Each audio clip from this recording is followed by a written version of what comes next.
Welcome to The Explainer. Today we're exploring how data is completely changing the factory floor. For decades, manufacturers have struggled with the massive costs of unexpected equipment failures. A new wave of technology promises to do just that.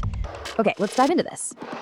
Traditional maintenance is either reactive, fixing what's already broken, or needlessly preventive, replacing parts on a schedule.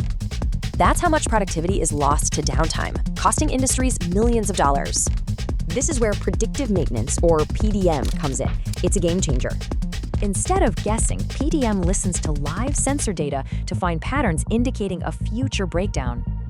Machine learning models analyze this continuous data flow, learning the unique signature of a machine's health. And the results are staggering. Imagine cutting unplanned downtime by up to 85%. Let's move to another powerful concept, optimizing the entire production process itself. In complex sectors like biopharmaceuticals, consistency is everything. Enter the golden batch. Think of it as identifying your gold medal performance and turning it into the standard for every run.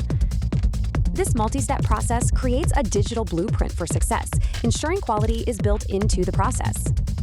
This brings us to the reality check. The biggest hurdles aren't always technological. Implementing these advanced systems comes with significant real-world challenges.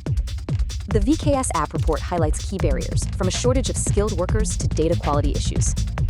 Now, what's really interesting is that data proficiency isn't the main problem, it's culture. A Siemens report found only 19% of manufacturers have reached peak cultural maturity for adopting these tools. So, the crucial point is that success requires more than just installing new software.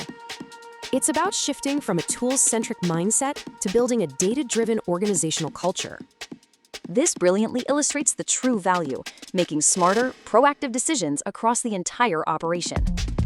That's the key takeaway. The technology is ready, but organizational readiness will determine the winner.